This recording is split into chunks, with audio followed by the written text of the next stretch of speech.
بنائی است و یکی از داستانهای منصور هزار و یک شب اقتباس شده است. در این رساله 4 روایت این داستان عشقیه را مقایسه کردم و با یافتن نشانه‌های مشترک میان آنان را ترسیم کردم. در ضمن این کار معلوم می شود که بسامد کارهای یکسان در قصه زیاد است، اما چگونگی و شیوه آنها کمی فرق دارد. این 4 روایت بدین قرارند: اول، حکایت سیف الملوک و بدیع الجمال از هزار و یک شب. دوم، باغ بہار قصه سیف الملوک و بدیع الجمال از سید مکرم حسین است و سوم، جذب رسا از خلیق سنگھ لاہوری. چہارم، داستان سیف الملوک از میر صوبیدار خان.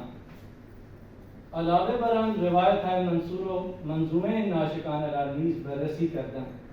باغ بہار قصه سیف الملوک و بدیع الجمال داستان منصور عاشقانه در فارسی است که سید مکرم حسین در سال 1037 ہجری نگاشته است.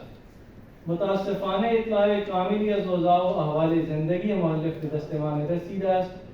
اطلاعات محدودی که مؤلف در این کتاب درباره خود ابراز کرده است فقط همین میرساند که او در اریسه زندگی میکند.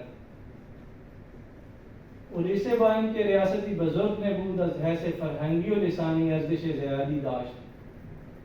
سید مکرم از علم و فضل خویش به دربار الکسندر جان کالو وابسته بود و اوقات خود به احتشام و احترام گذرانید، ولی این دیری نپایی و زمان دیگر گونه آیین نهاد. بعضی بدخواهان و بدطینتان بر او طوطه چینی کردند و پادشاه او را به عقوبتی مبتلا کرد و از دربار علیحده کرد. مؤلف سبب تالیف این کتاب چنین می نویسد که اینک ذریعه اطبابوسی انگاشته به دلم گذشت کہ سخنان دلاویز و حکایت نشاط انگیز شہزادہ والا مقدار سیف الملوک و ملکہ زبیدہ کردار بدیع الجمال کہ ہر دو شمع شبستان عشق و حسن بودن تحریر سازن و این وضاحت مزجات را وسیلہ ملازمت کیمیا خاصیت پنداشتے به بارگاہ والا رسیدم. امید کہ ان خزف پارے ہارا به شرف قبول مقرون نموده از تقاطر صحاب نوال و ترشح آب افضال غبار بیمائگی و آثار پراکندگی کے بر دامن حالم نشستہ است شست و شوش فرمائیں و بر خطا و ضرر و جرائم و خلل اقدم ازمین ماضی خیال میں داشتے به صدق ملازمان منسلک دارن. با نقد و تحلیل دقیق در باغ بہار و اسلوب نگارشیان میتوان دریافت کہ مقصود نویسنده جنبه ادبی است. این کتاب به سبک و شیوه نثر فنی کرنے هشتم است، چون به زبان راویان قصه در نقل حکایت ها نوشته شده آنجا گرایش به ساده نویسی دیده می شود و معنی در برابر واضح روانی و پیوستگی خود را دست نمی دهد. در بررسی ساختار بعضی جاها نویسنده انتخاب واضح متقارن و متناسب و کاربرد صنایع لفظی معنی را مبهم و غامض می سازد. نثر این کتاب از لغات، جملات و عبارات عربی خالی نیست. اقتباس از آیات قرآنی و حدیث نبوی در این کتاب خیلی مشهود است که یکی از مهمترین مختصات نثر به شمار می رود. این شیوه به تقلید از نثر عربی در نثر فارسی را یافته است. مکرم قدرت بیان و اسلوب محکم دارد و برای برقراری علاقه خواننده قصه را جذاب تر می سازد که علاقه خواننده لحظه به لحظه افزایش می یابد. او در ذهن خواننده تجسس و کنجکاوی را به وجود می آورد که با شنیدن یک واقع منتظر حوادث دیگری می شود و هیچ وقت احساس خستگی نمی کند. کاربرد داستان در داستان روش شرقی است که از دیر باز در ادبیات ایران رایج بوده است. این روش از راه ایران در اروپا راه یافت و در ادبیات اروپایی از ویژگی های باز گونه ادبی ناول شناخته شد. البته این ویژگی تنها مشخص ناول نیست. مکرم برای ایجاد تنوع هیجان داستان به سبک هزار و یک شب و طوطی نامه از جمله داستان‌های میان پیوندی زیادی در اثر خود بهره برده است. در این کتاب این ویژگی به این معنی است کہ ہر قصہ مبدأ خویش دارد. نسخہ خطی منحصر به فرد باغ بہار در کتابخانه مرکزی دانشگاه پنجاب لاہور نگهداری می شود و به عنوان نسخه اساس انتخاب شد. این نسخه به خط نستعلیق کتابت شده است. به جهت سهولت خوانندگان رسم الخط به شیوه امروزی آمده است. چنانکه از ترکیب بر می آید تاریخ کتابت این نسخه 1837 میلادی است. نام کاتب امام بخش و جای کتابت ملتان است.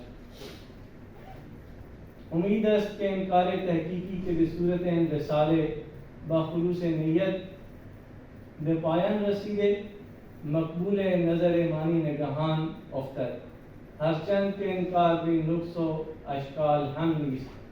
اما امیدوارم که با توجه و اعتناء استادان و ممتحنین نقایص آن را در آینده برطرف میکنم. در اینجا لازم میدانم که به عنوان حق شناسی از پدر و مادرم که بهترین پشتیبان من هستند خوشبختم که از دعاهایشان دشواری و درازی را برایم آسان می شود. من با رضایت پدرم در رشته ادبیات ثبت نام کردم. پدرم در ایجاد علاقه من به ادبیات فارسی تاثیر گذار واقع گردید. وقتی بچه می گفتند که فارسی زبان فرهنگی ماست. بدون یاد گرفتن فارسی ما نمی توانیم که حق اردو ادا بکنیم. پایان نامه دکتری بندہ تحت رہنمائی دانشمندان آقای دکتر شعیب احمد به پایان رسید. بدون رہنمائی استاد مشفق این کار تحقیقی به این صورت عرضه نمی شد. اشکال و ابهام که در متن داستان بود از اصابت نظر به اصلاح یافت. استاد بزرگوارم آقای دکتر معین نظامی که با وجود گرفتاری های گوناگون اوقات پر ارزش به این جانب اختصاص دادند. از جاری و یاوری ارجمندشان از اعماق قلب سپاسگزاری میکنم. استاد ارجمند آقای دکتر ناصر که به این بنده هموار لطف و مرحمتی مبذول می‌فرمایند از صمیم دل تشکر میکنم. همچنین از استادان آقای دکتر محمد صادق، آقای دکتر احسان احمد، آقای دکتر سید محمد فرید و آقای دکتر شوکت حیات سپاسگزاری می‌نمایم. تشکر.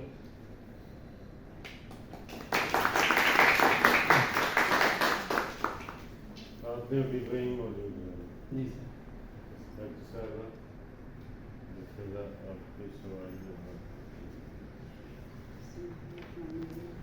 سب سے پہلے تو میں آپ کو بہت بہت مبارکباد دوں گی کہ آپ نے اتنا اچھا جو ہے نا کام کیا ہے. شکریہ.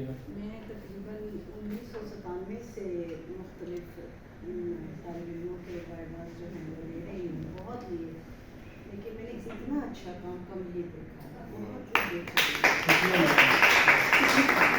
بہت یوں لگا یہ کسی طالب علم نے نہیں بلکہ استاد نے مطالعہ کیا. بہت اچھا. یہ خود استاد ہیں. جی. تو اور پھر اس پر یہ کہ اگر جو ہے آپ نے واقعی جناب شعیب صاحب کے شاگرد ہونے کا حق ادا کر دیا. ان کے شاگردوں سے ایسی ہی امید رکھی جا سکتی ہے کہ وہ اتنی تنگی سے اتنا اچھا کام کرے. متاسف ہونے کہ مجھے جو آپ کا یہ تھیسس ہے یہ میرے ہاتھ میں نہیں تھا کہ میں اس کو تمام کے تمام کا مطالعہ کرتی، اس کو پڑھتی. بہرحال جتنا میں نے دیکھا میرا دل بہت خوش ہوا. یہ بہت اچھا آپ نے جو کام ہے کیا ہے. اور اس کے علاوہ جو باقی چھوٹی چھوٹی چیزیں ہوتی ہیں جیسے کوئی کتابت کی غلطیاں یا کوئی اور یا آپ کی طرف سے کوئی املا یا اشعار یا کوئی مجھے تو کوئی جو نظر نہیں اس میں آیا. ماشاء اللہ سب چیزیں بہت ہی جسے کہتے ہیں مکمل ہیں. بہت شکریہ میم.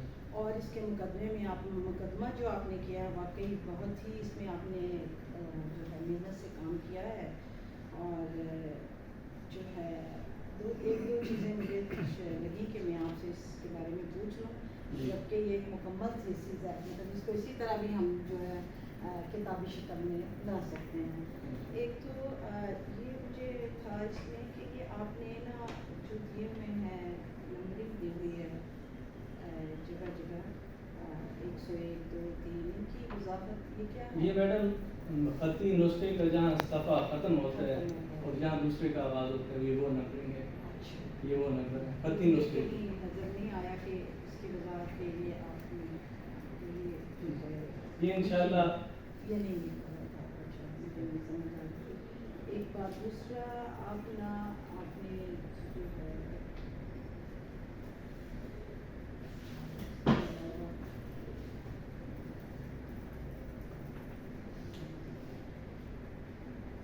کہ میں نے اس کو مکمل پڑھا نہیں ہے لیکن پھر بھی کچھ سوال تو پوچھنے بنتے ہیں ایسے ہی نہیں انشاءاللہ آپ کی جو آراء ہوں گی جیسے ہی اسے کتابی صورت میں ہم لے کے جائیں گے تو یقیناً یہ بے نقص تو نہیں ہے کام، آپ کی رہنمائی چاہیے۔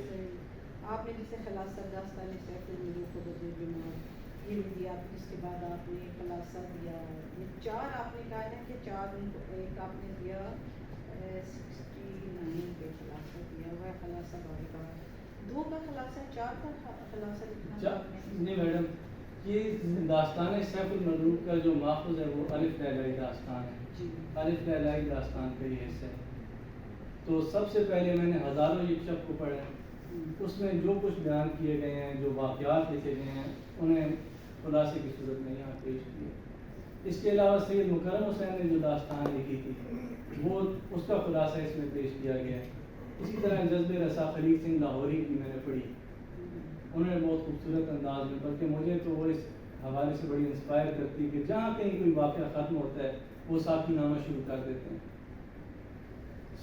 ہاں جی، بیا ساقی شراب ارغوانی، بیا ساقی شراب ارغوانی کہ در پیری دمد نخل جوانی، یعنی ہر یعنی کہ وہ اس لیے میں نے اسے مقایسہ جو کیا ہے ان داستانوں کا اس جذب رسا کو اسی حوالے سے شامل کیا گیا۔